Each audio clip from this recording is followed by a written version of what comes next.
नमस्कार, मी लतिका महाराष्ट्र रेसिपीमध्ये मी तुमचं स्वागत करत आहे। आज आपण शापूची भाजी न कापता कशी बनवायची ती मी तुम्हाला दाखवणार आहे। पण त्याआधी चॅनलला सबस्क्राइब करा आणि बेल आयकॉनवर क्लिक करा। त्यासाठी बघा शापूची भाजी घेतलेली आहे, तर ती नीट कशी करायची।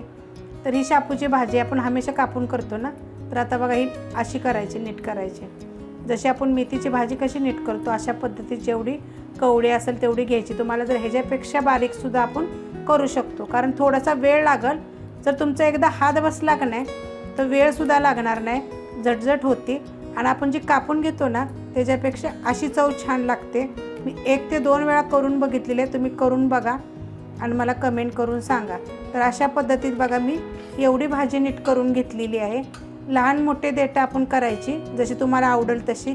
कापून तर एकदम बारीकच होते, हाताने आपण बारीक खुडली तर जेवढी खुडता येईल तेवढी खुडायची। बघा किती मस्त अशी बारीक मी खुडून घेतलेली आहे। शापूची भाजी बघा मी पूर्णपणे नीट करून स्वच्छ 2 ते 3 पाण्याने धुवून घेतलेली आहे। आणि आपण मेथी कशी खुडतो अशा पद्धतीत बघा मी खुडून घेतलेली। ह्याच्यापेक्षा जर तुम्ही बारीक केली ना तरी बारीक खुडली जाते। कवळी जेवढी असेल तेवढीच घेतलेली आहे। आज आपण शापूची भाजी मसूरच्या डाळीपासून बनवणार आहोत। कढई गरम करत ठेवली, त्यामध्ये तेल टाकून घेऊया। तर 1.5 चमचा तेल टाकायचं, तुमच्या आवडीप्रमाणे कमी जास्त तेल तुम्ही करू शकता। तेल चांगलं गरम झालेलं आहे, त्याच्यामध्ये जिरे मोहरी छोटा 1 चमचा जिरे मोहरी टाकले, जिरे जास्त टाकले आणि मोहरी थोडी कमी टाकलेली आहे। त्याच्यामध्ये 7 ते 8 लसणाच्या पाकळ्या बघा कापून घेतलेल्या आहेत बारीक। आता हे दोन्ही चांगलं आपण भाजून घेऊया। थोडासा कलर चेंज झाला पाहिजे लसणाचा, म्हणजे भाजीला चव जरा छान येते। लसूण बघा भाजला गेलेला आहे, त्याच्यामध्ये एक मोठ्या आकाराचा कांदा टाकायचा आणि कांदा पण आपल्याला जरा हलकासा भाजून घ्यायचा आहे। कांदा बघा हलकासा भाजलेला आहे, त्याच्यामध्ये आपण हिरवी मिरची टाकायची। 7 ते 8 हिरव्या मिरच्या घेतलेल्या, ह्या बिन तिखटाच्या मिरच्या आहेत। तुम्ही थोड्या कमी टाकल्या तरी पण चालेल, पण ह्या 2 पेंड्या आहेत त्यामुळे मी थोड्याशा जास्त टाकलेल्या आहेत। कांदा आणि मिरची बघा चांगली भाजलेली आहे। आता ह्याच्यामध्ये बघा बारीक आकाराचं एक टमाटर टाकायचं, ह्यानं ना भाजीला चव छान येते। मी तुम्हाला वेगवेगळ्या प्रकारच्या भरपूर भाज्या बनवून दाखवलेल्या आहेत। आज आपण ही मसूरची डाळ टाकून बनवणार आहोत। ह्याच्या अगोदर मी चण्याची डाळ, मुगाची डाळ, शेंगदाण्याचं कूट हे असं टाकून भरपूर रेसिपी टाकलेल्या आहेत। तर आता हे थोडंसं आपण 1 मिनिटभर चांगलं परतून घेऊया। मिनिटभर परतून घेतलेलं आहे आणि हे सगळं मीडियम गॅसवर मी केलेलं आहे।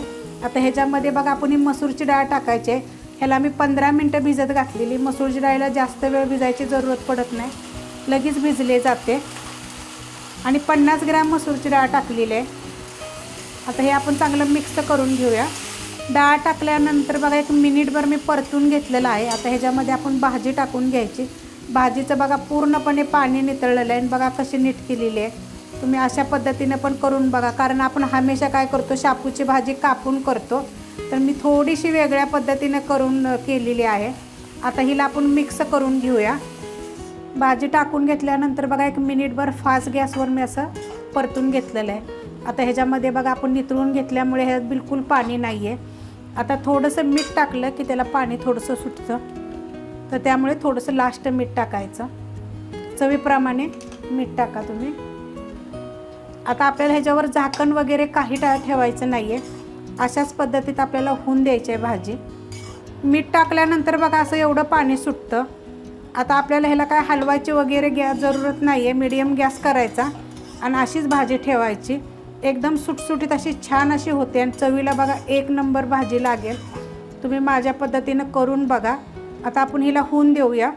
मीडियम गॅसवर बघा भाजी आपण अशी ठेवली, त्याला पाणी सुटल्यानंतर मीठ टाकल्यानंतर तर बघा पूर्णपणे पाणी आटलेलं आहे आणि एकदम सुटसुटीत अशी भाजी झालेली आहे। आणि डाळीचा पण जास्त गाळ असा नाही झाला पाहिजे।